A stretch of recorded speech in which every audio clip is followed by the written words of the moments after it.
La habilitación de vuelo instrumental en un ATPL modular suele realizarse en conjunto con la parte de multi-engine. So 180 and now what I'm going to do is I'm going to turn right to intercept the radio. Yo recuerdo mis primeros vuelos en IFR que los hice como copiloto en un metro. Yes. Okay, Oscar, I will ask you to intercept the radial 0. Descubre el proceso completo para convertirte en piloto profesional de aeronaves. Un recorrido emocionante de la mano de expertos en cada materia, instructores, pilotos en activo y alumnos. Desde cero hasta la licencia ATPL desvelaremos todos los misterios, contestaremos a todas las preguntas, volaremos, aprenderemos y disfrutaremos de la aventura. Porque ser piloto no es solo una profesión, ser piloto es una profesión de altura.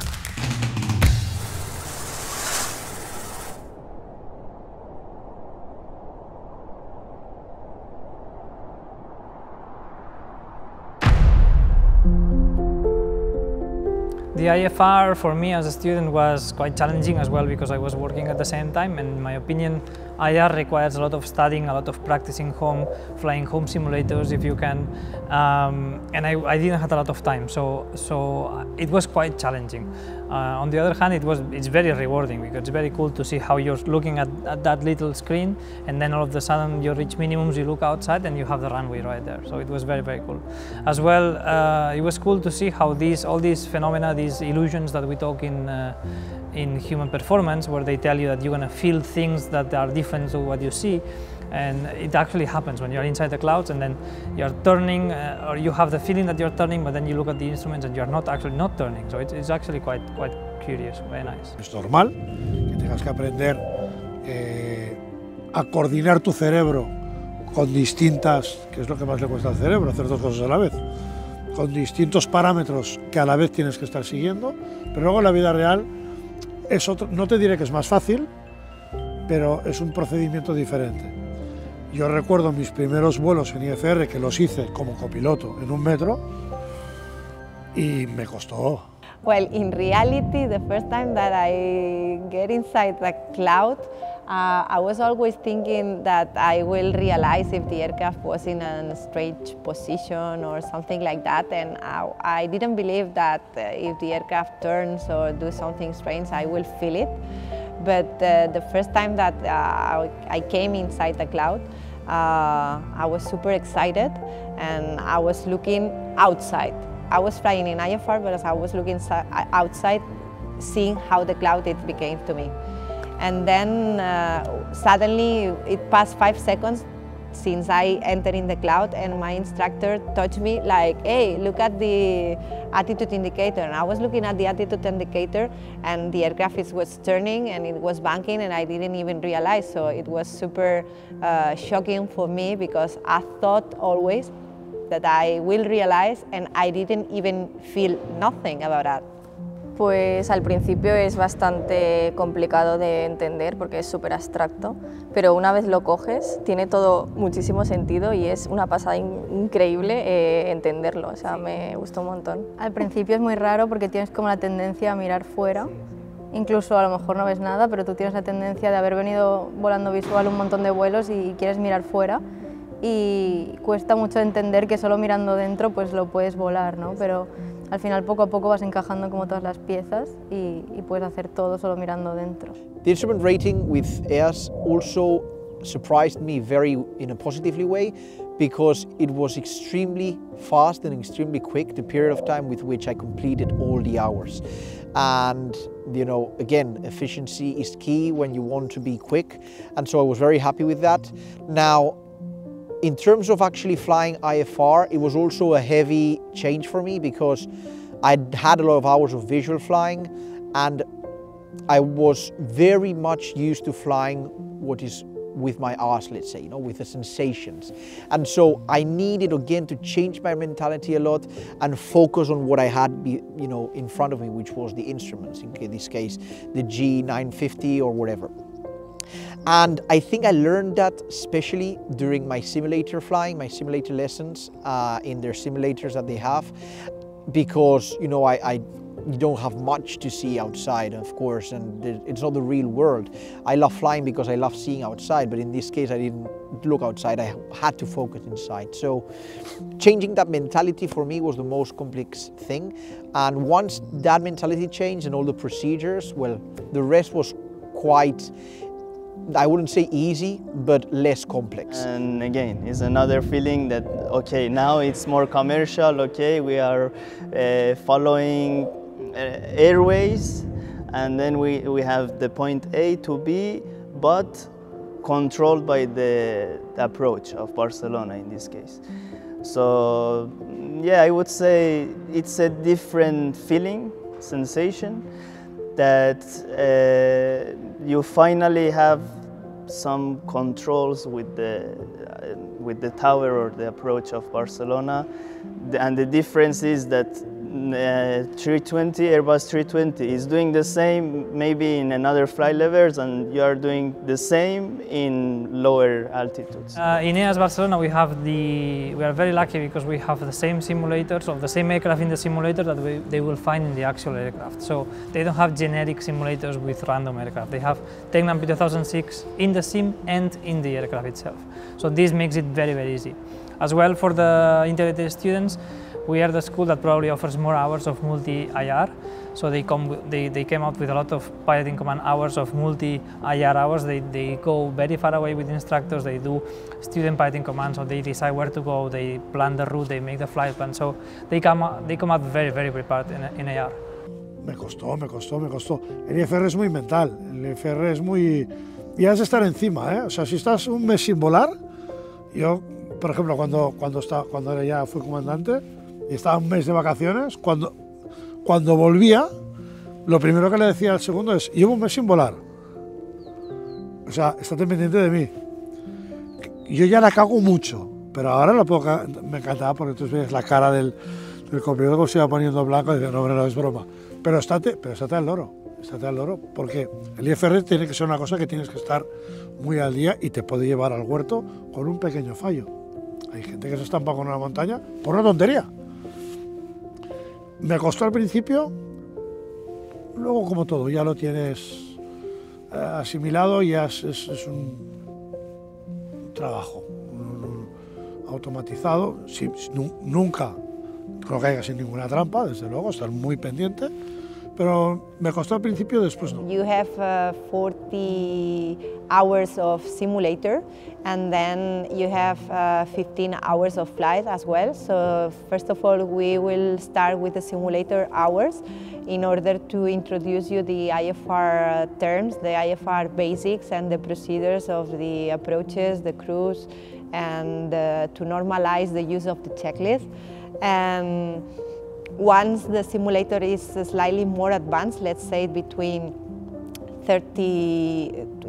25 hours and 30 hours of simulator, then we will start with the flight, because then you have all the knowledge that you needed to start it without stopping, because once you start flying, we will try to do it as much progressive and with no stops during the flights. I remember this flight as one of the best flight. Yeah. You are flying for 5-6 hours and you are constantly working, and it's amazing. For me, it's amazing.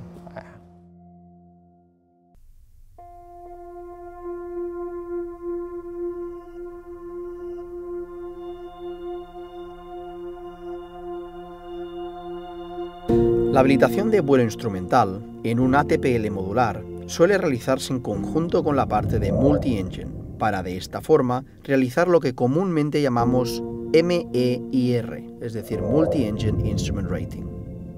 De esta forma puedes obtener ambas habilitaciones al finalizar las horas requeridas y realizar el examen en conjunto. Para esos alumnos que realizan el ATPL integrado, esta habilitación forma parte del pack completo y no se considera un curso individual como tal. En el caso que realices el ATPL por módulos, los requisitos para entrar son los siguientes: tener una licencia PPL o CPL válida, tener un certificado médico clase 1 en vigor, tener privilegios para volar de noche, FCL 810, tener el rating Multi-Engine BFR o al menos el entrenamiento realizado, ya que se realizan todas las horas en aeronaves bimotor. Tener un mínimo de 50 horas de vuelo peak de travesía, es decir, piloto al mando. Tener un nivel de inglés mínimo o ACI nivel 4. Y tener los requerimientos teóricos de ATPL aprobados, aunque en ese caso, si solo quieres hacer el Instrument Rating, puedes tener solo esa parte de exámenes aprobados. Esta fase de formación consta solo de fase práctica. Vas a realizar lo siguiente: 40 horas de vuelo en un simulador certificado EASA FNPTII basado en el Tecnam P2006T. 15 horas de vuelo real IFR en un bimotor Tecnam P2006T. 2 horas de simulador en el mismo simulador certificado EASA, para la parte de PBN, Precision Based Navigation, que explicaremos más adelante en otro episodio de la formación de vuelo instrumental.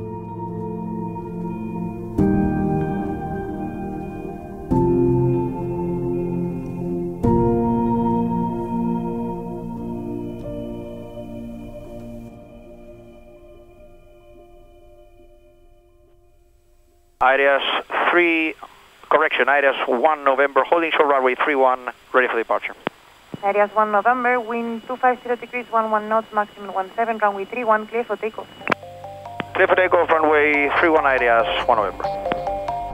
Esta fase es súper exigente, muy procedimental. Callouts, el uso de checklist, las decenas de tipos de procedimientos para cada fase de vuelo. De nuevo, toca cambiar la mentalidad. Hasta ahora hemos volado con referencias visuales, mirando fuera, como suele decirse. En los próximos 3 episodios esto va a cambiar por completo. Ahora toca centrar los ojos dentro de la cabina y olvidar no solo las referencias visuales exteriores, sino también nuestra sensación corporal y mental en ese mismo sentido, para confiar plenamente en los instrumentos de vuelo que tenemos delante.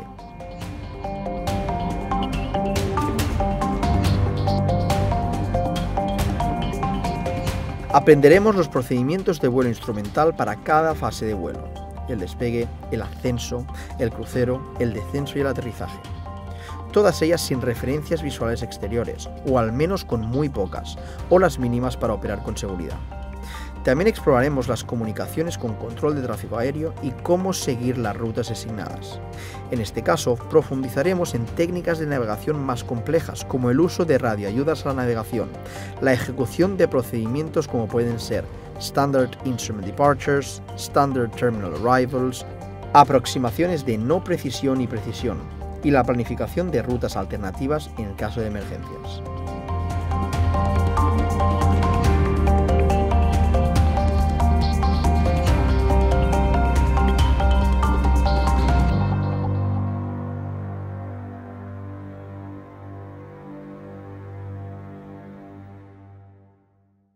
En este episodio vamos a descubrir cómo utilizaremos el simulador de vuelo profesional de EAS para practicar procedimientos de vuelo instrumental de forma realista y también segura. Los simuladores son una herramienta invaluable para perfeccionar nuestras habilidades antes de volar en condiciones reales de vuelo instrumental. En este caso usamos un simulador certificado EASA FNPTII fabricado por Softex Sim, que está en Lituania, y que representa a la perfección una réplica del Tecnam P2006T, el aeronave que volaremos durante las 15 horas de vuelo instrumental. Okay, Oscar, let's review what we have done on the first 20 hours of your IFR training. Okay. We're going to start reviewing the interceptions, both inbound and outbound. So whenever you're ready, you can fly direct to Girona VOR. Okay, and then from then on, we're going to proceed with the explanation. Perfect. So I'll fly direct to Girona VOR with the RMI. Okay, that's very good. So can you remind me what RMI stands for? Radio magnetic indicator. Very good. So yeah, which indicates basically where the VOR is, right? Yes, exactly. That is correct. Well, the VOR or any station you are using it for. So you can use it for an NDB. So it's through the ADF, so it indicates where is the station. Okay, so basically I go directly where it says to go on the blue arrow. Yes, on the head of the blue arrow. The head of the blue arrow. Because you have both the head and the tail of an arrow, like a normal arrow, right? Perfect. So the head indicates the QDM. Yes. So what does it mean, QDM? The QDM is the radio magnetic bearing to the station. Very good.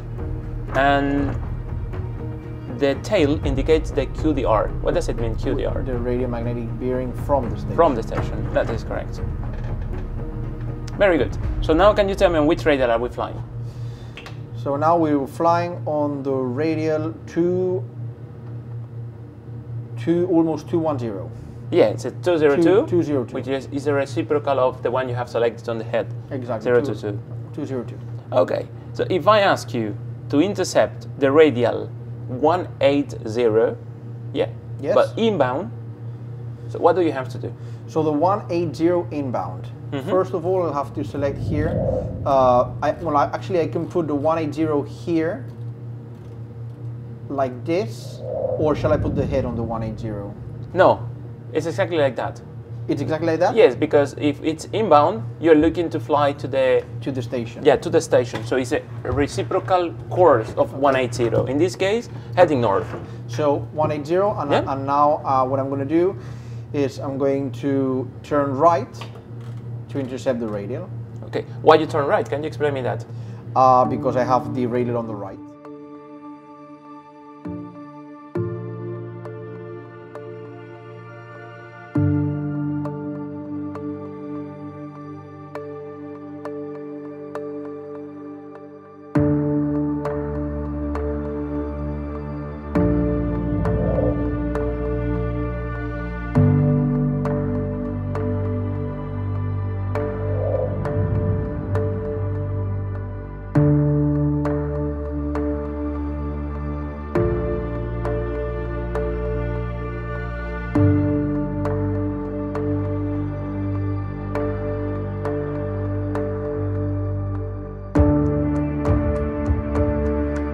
CDI captured. So I'll start turning to the left. Very good. So can you explain me why that green bar started moving?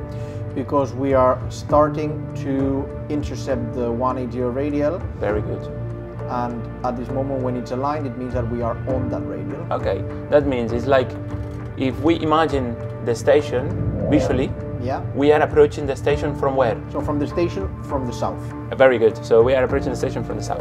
Okay, very good, Oscar. That's all very good. So let's do another interception. Okay. Intercept the radial 240 inbound. 240 inbound? Yes. Correct. 240 inbound.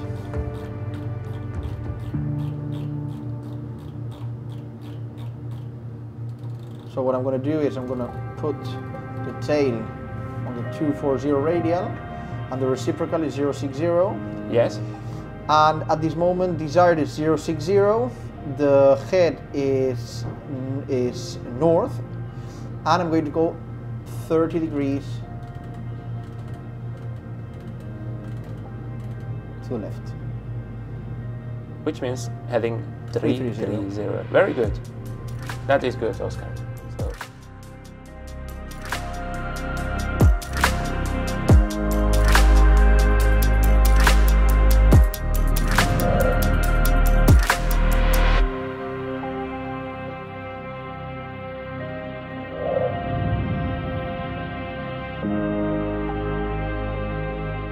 Okay, Oscar, I will ask you to intercept the radial 040 outbound. 040 outbound. Yes. 100 to go. Check. And now 040.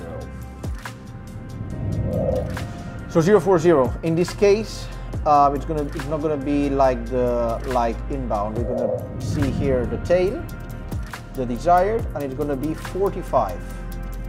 Very good. Heading 1, 2, 3, 45 degrees. Alt. 6,000 feet. Very good.